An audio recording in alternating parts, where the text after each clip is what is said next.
So on today's podcast, in my travels and collaborations with many teams and organizations, I'm often asked to tell, they often say, hey, will you tell the surfing story? So I'm so glad that in keynotes and with teams and organizations, so many different people reference the surfing story and always want me to tell that. But I'll give you the quick version on this podcast. We're going to take time to reflect on the vision you have for your year ahead and a few reminders about bringing that vision to life. Welcome back to the Thermostat with Jason Barger. If you're currently on a commute, a walk, or just a micro break in your day, glad you're making time to step back, to think, and to reflect on the next steps on your journey. I've never been more convinced the best leaders and team cultures in the world are the ones that make time to step back, breathe in good oxygen, and calibrate their thermostat. I hope today's conversation leaves you feeling grounded and inspired. Now let's dive into today's topic to engage our minds and hearts in order to authentically lead and create compelling cultures wherever we are in the world. Hey everyone, it's Jason, and welcome back to the Thermostat Podcast. Wherever you are and however you're coming to the podcast today, welcome in. So glad you are here. Welcome to Season 9. Season 9. Hard to believe that we are in Season 9, over 260 episodes, I think it is now, and we are starting off a brand new year with a new season of the podcast, and so excited that you are back. If you are somebody who's been with us from the very beginning of this podcast, thank you. So glad this continues to add value to your life, to your work, helping you think about the temperature you're trying to set in your life and your work. And if you're new to the podcast, welcome. So many new people continue to jump in, and we've gotten such great feedback over the years with this podcast and the way it's growing, developing. But for anyone out there who's thinking about themselves, their own, how are they setting the temperature and kind of leading in their own life and their own work, but also people that are being strategic, leaders that are thinking about how are they developing their team across their entire organization, C-suite folks that are thinking about strategically, how do we develop people, how do we develop culture, and how do we continue to have that clarity of mission, vision, and values that we really need for the road ahead. And wherever you are in that, I'm so glad you're here. And my commitment to you, as always, in these podcasts is going to be, I want this to be a place for you to step back, to take a deep breath, and think about that temperature you hope to set, but also to be filled and hopefully some good oxygen is breathed into you so that you can identify what are the next pieces along your path and in ways in which you can bring these ideas and concepts into action. So glad you are here. Before we dive into today's topic, if you'll do me the quick favor, if you will rate the podcast 5 stars, it continues to grow. So wherever you are, anytime somebody takes a moment to just smash that 5-star button on whatever platform you're listening to, if you will leave an authentic review in your own words, that helps people find it and helps the algorithms. And by the way, say whatever it is authentic for you, of why these messages, why these episodes are valuable in a very noisy and disconnected and divided world. And then obviously every time you not only rate and review, but you share the podcast, whether that's on social media, whether that's on your team or throughout your organization. Hey, let's listen to this episode, then let's talk about it. Those are the ways in which these messages are amplified in the world. And I'm so grateful for everybody that takes a moment to do that. So thank you. So welcome to a new year, and anytime that we have a new year, it's exciting, all that lies ahead, all that we get to create or experience together. A new year brings new beginnings, and every time we turn the calendar to a new year, it represents new opportunity, and it often feels also to people like there's new hills to climb, or there's a new canvas to paint. I know that many people see the challenges or obstacles that lie ahead, but also hopefully people are entering a new year and new possibilities, new capabilities, and new ways in which to create, to experience, and to be intentional about whatever it is that you're focusing on in your life and your work. In my travels and collaborations with many teams and organizations, I'm often asked to tell, they often say, hey, will you tell the surfing story? So I'm so glad that in keynotes and with teams and organizations, so many different people reference the surfing story and always want me to tell that. And again, I'm so glad that this image has stayed with people. But it's I'll give you the quick version on this podcast. But when years ago when I was traveling with my family in Mexico, we took a surfing course, and we got in the wetsuits and we were there at the beach and we were going to learn how to surf. None of us had surfed before, but as the instructor began to talk to us, the first thing that he had us do was lay down on our bellies on the beach. And all we did for the first 5 minutes of the class is kind of pop up from the sand and pretend like we're on the surfboard, jump on the surfboard. And he was showing this is how you get up and down off of the surfboard. And so we'd lay on our bellies on the beach and then pop up on the surfboard. And after about 5 minutes of doing that, he finally looked at us and said, okay, if you want to know how to surf, you got to know one thing. And we all anxiously anticipating what that one thing was. We looked at him like, what? Well, tell me the one thing. If all I need to do is know one thing, spit it out. Let me know. What's the one thing I need to know if I want to surf? And he looked at us and he said, where you look is where you go. Where you look is where you go. Where you look, your body will follow. And so he started to describe that in just a few minutes, we were going to quit pretending to surf there on the beach and we were going to actually go out there in the waves.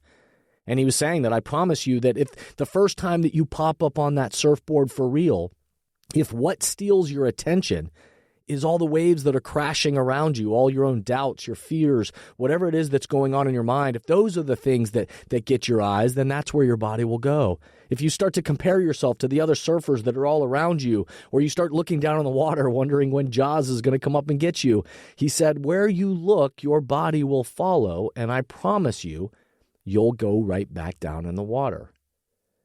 And he said, but the minute you start surfing for real, it will be because you start training your eyes and your mind right now while we're on the beach. You got to start practicing and training your eyes that as soon as you pop up on that surfboard, you shift your eyes right at the shoreline, because where we look is where we go. Where we look, our bodies will follow. And so as we enter a new year, I'm often then, again, and throughout the year, I'm always asked to tell that story and make the connections to, because it's an unbelievable analogy for all of us just as human beings, that what does get our eyes, what does get our heart, what gets our focus on an everyday basis? And we as humans need to be reminded of where we look, our bodies will follow. And certainly that's the case for every team and organization on the planet too. What's going to get our eyes? What do we need to give our eyes to? What do we need to give our focus to? What do we need to give our attention to, our heart to in the coming days? And this resonates with so many people because we know it's true in our personal lives, right? But we also know that it's true in our work lives and in our collective eyes as teams, that where we look, our bodies will follow. And so our vision is critical. I hear time and time again within teams and organizations that if the vision isn't clear, then people tend to get hesitant. They tend to get stuck. They begin to search for alternative options. And so when there's clarity of vision and clarity of mission and clarity of role and clarity of the game plan, all are critical to move a vision from just a daydream to an actual created reality. I love to give real examples of this, and those of you that know me well know that there's a number of different, I love finding examples within organizations and company histories and examples of leaders or people, sports teams that have done amazing things and or the vision has become a reality. I think about, and those of you that know me well know that, and if you read Breathing Oxygen, then you know one of the images that I love in terms of an incredible vision that has come to life is Gonzaga University. And I've done a whole podcast about this, so if you want to search up my name in Gonzaga, you can listen to the whole, more in-depth episode about their story. But I think their story and their history is one of the most incredible examples of an organization in the world in our lifetime. That most people, when you ask them, where is Gonzaga University, they won't know where it is. And now, amazingly, they've heard of it, and everybody knows Gonzaga, but most people still today can't even tell you that it's in Spokane, Washington. But what is amazing about their history is that now over 25 years ago, the university itself was in dire financial trouble. They were, hemorrhaging, the enrollment was down, applicants were down, all the stuff. And at the time, the athletic director came to the president of the university and said, I've got a vision for what I think can change around here. And I think we actually need to invest more money into our college basketball program. And most people around looked at him like, you're crazy. We're hemorrhaging money. We're not going to spend more money. And he started to paint a vision that eventually they got the whole board of trustees on board and the president and all the leadership in the university. And they started to say, I think our university will actually grow and develop in alignment with our investment into this men's college basketball program. And so what's crazy is that they went from that, and over a 20-year period, it's now been 25 years, but over a 20-year period, they went from a total unknown to now have played for 2 national championships. They've gone to a record 9 straight Sweet 16s, and they've become now one of the biggest, probably the most successful basketball brand on the West Coast for the last decade when they came from nowhere. And part of that vision and that strategy and that story, the beauty of it is, what did it mean for the university? Well, since then, their enrollment has doubled. Their applicants have tripled. And their budget, the budget of the university has grown from $72 million to well over $280-some million. It's one of the greatest examples that we have, not only in sports, but of organizations that had a vision that most people said they're crazy, and it became a reality. This past year, one of the projects that I worked on with many collaboration with many different organizations was down in the state of Florida, around the Florida Department of Transportation, and their vision for Target Zero, for safety on roadways in Florida, and that they wanted to have 0 accidents. Now, that sounds like a massive aspirational goal, considering, the number of fatalities and serious accidents on roadways had continued to rise year over year, or at least stay at this alarming rate. And yet they dared to challenge the status quo and begin to set a new vision for what new progress would look like. And they began to ask questions of, what are new technologies? What are new ways of shifting human behavior? Do we need to think about this from a culture perspective to begin to actualize a very aspirational and audacious vision? So the question is, what is the vision that you see for your road ahead? Where is it that you're trying to go? Why are you trying to go there? And who will you need to be in order to get there? These questions are fundamental to every visioning exercise, that I certainly lead with teams and organizations, but are often what separates those who actualize their vision and those who just daydream about their vision. So on today's podcast, we're going to take time to reflect on the vision you have for your year ahead and a few reminders about bringing that vision to life. But before we dive into today's topic, let's pause, take a quick break, and we'll be right back. Many teams and organizations right now are realizing that they need to do both. They need to engage the minds and hearts of their people in person, where everyone in the room can experience the energy of congregating together and find clarity for the road ahead. And they also need to continue to find ways to engage the minds and hearts of their people virtually, with those who are working remotely or at a distance. So, if you are in the process of planning your next team meeting, company all-hands event, conference, or culture summit, and are looking for support with a powerful keynote speech, facilitated team conversations that are the currency for change, or deeper development on leadership mindset and an intentional strategy for the culture you're trying to create, I hope you'll contact us at jasonvbarger.com, jasonvbarger.com. It is my privilege and our honor to partner with great people to provide support in these areas. We want to breathe oxygen into your leaders and throughout your organization so you can set the temperature you want for your culture. We look forward to connecting with you soon. I hope you'll contact us at jasonvbarger.com, jasonvbarger.com. It is my privilege and our honor to partner with great people to provide support in these areas. We want to breathe oxygen into your leaders and throughout your organization so you can set the temperature you want for your culture. We look forward to connecting with you soon. I love this time of year because after the holidays, it's time to start that new year, a new fresh year, and think about all we're hoping to experience, all we're hoping to accomplish, and what new approaches we want to bring into a new year. It is that new kind of canvas to paint for the road ahead. And if you've been doing the same thing over and over again for many years, I know that there can be a ruts and monotony that comes with that. And yet I find that each year it also creates an opportunity to try to see that same thing you've always done, but to see it with new eyes and come to it from a fresh perspective. So wherever you are in a level of excitement coming to this today, I hope you can see your path ahead with new eyes. And I know that many listeners are back into busy work schedules where their schedule seems quite dictated for them.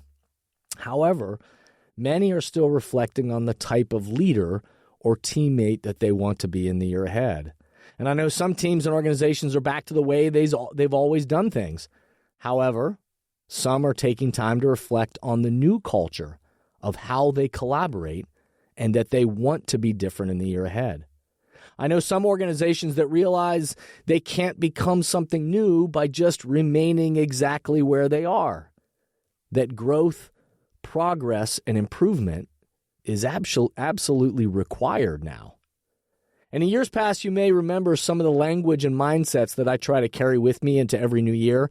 If you've heard the past episodes I've done about this idea that I try to focus on being versus doing and coming into a new year, not with, we don't rush to the new year with these crazy kind of New Year's resolutions of all the things that you quote unquote say you're going to do. But then research actually shows us that we as human beings tend to lose steam with those things about 3 to 4 weeks in.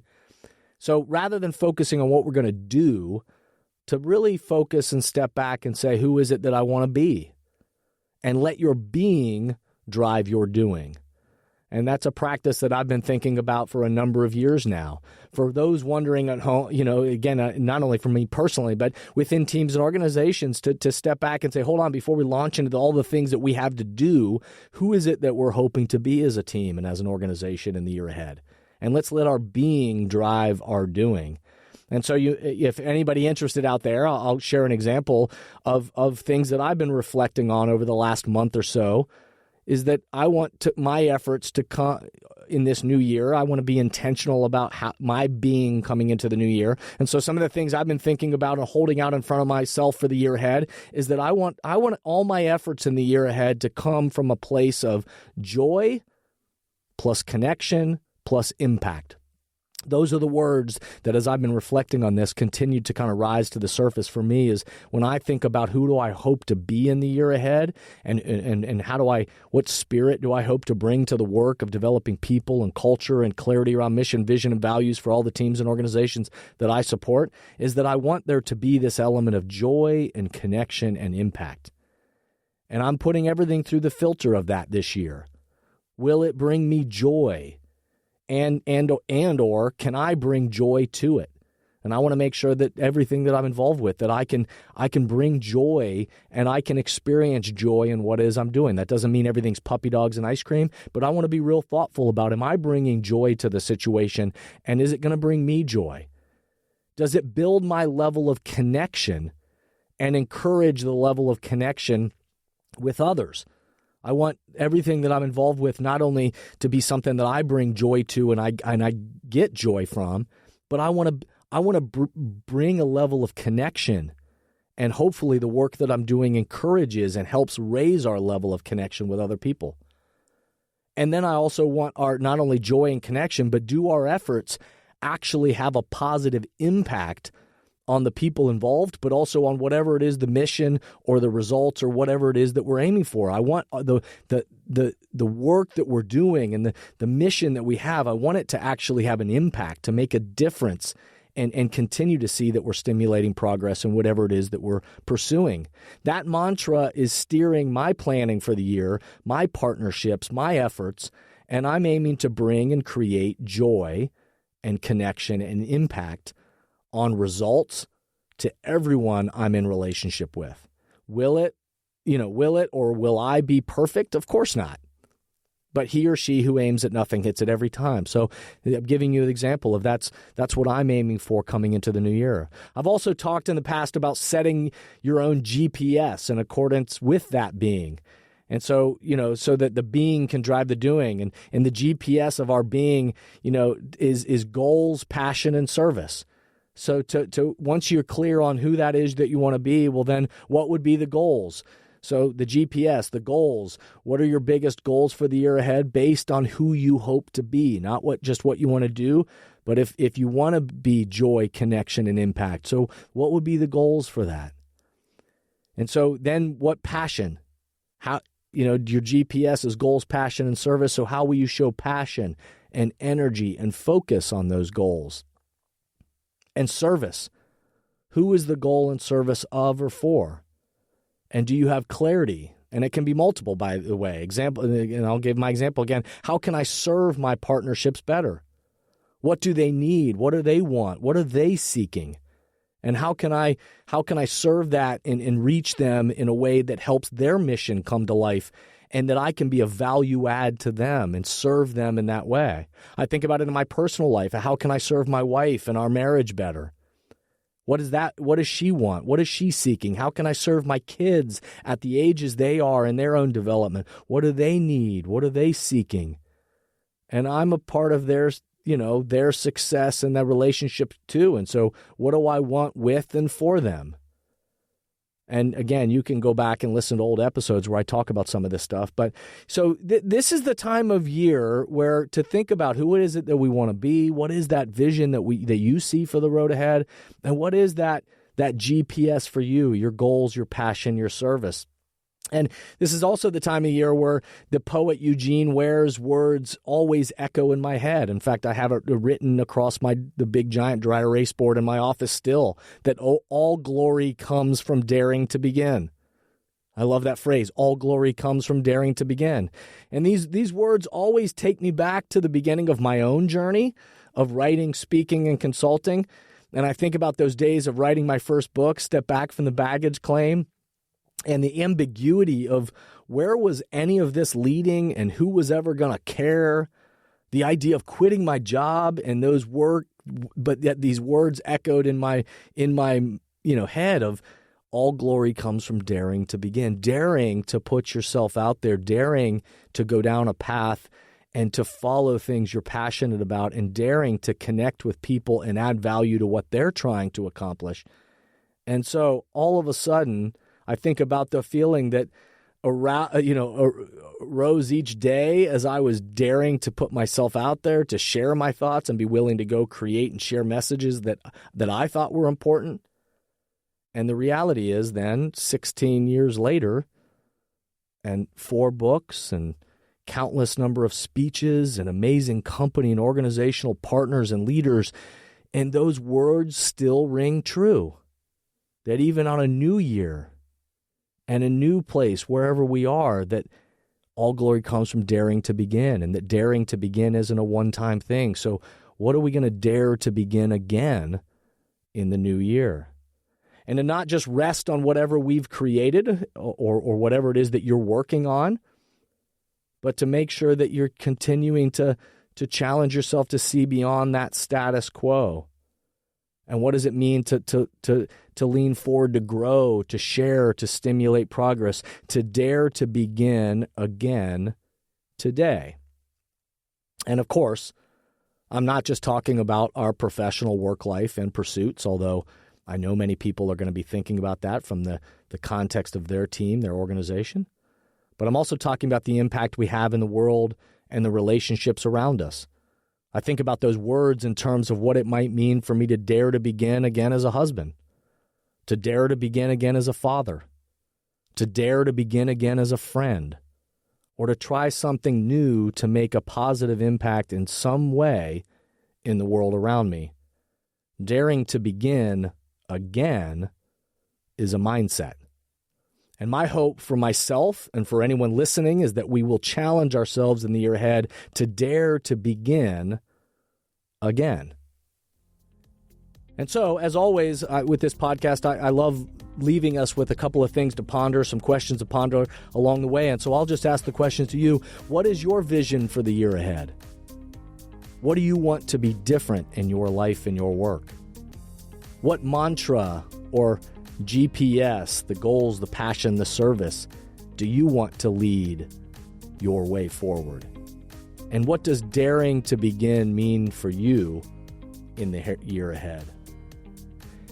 Good luck to you. I hope today's episode got you thinking in some ways and sparked something and engaged your mind and heart and got you thinking about the year ahead and all that's possible and who is it that you want to be?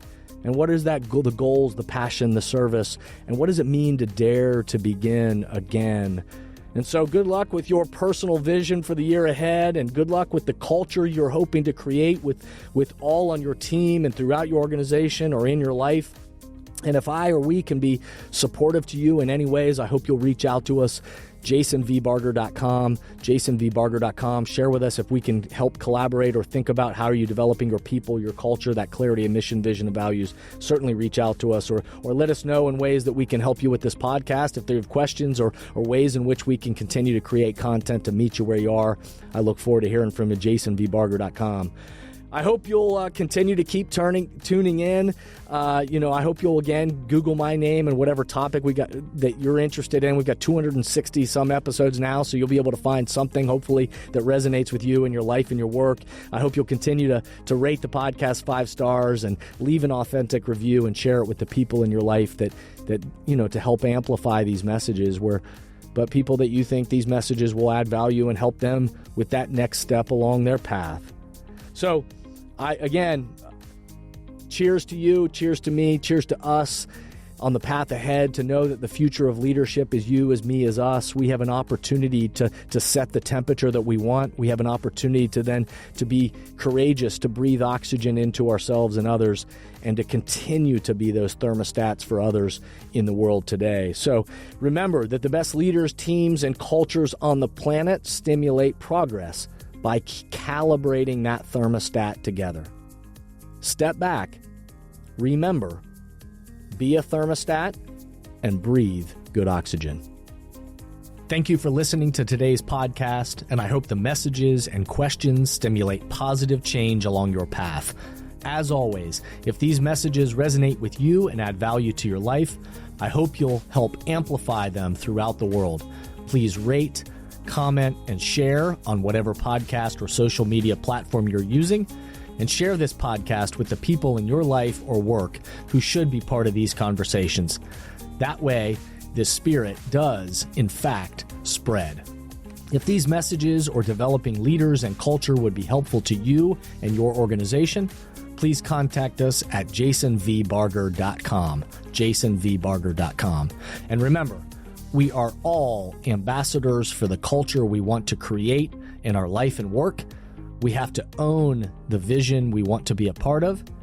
The future of leadership is you, is me, is us. Be a thermostat.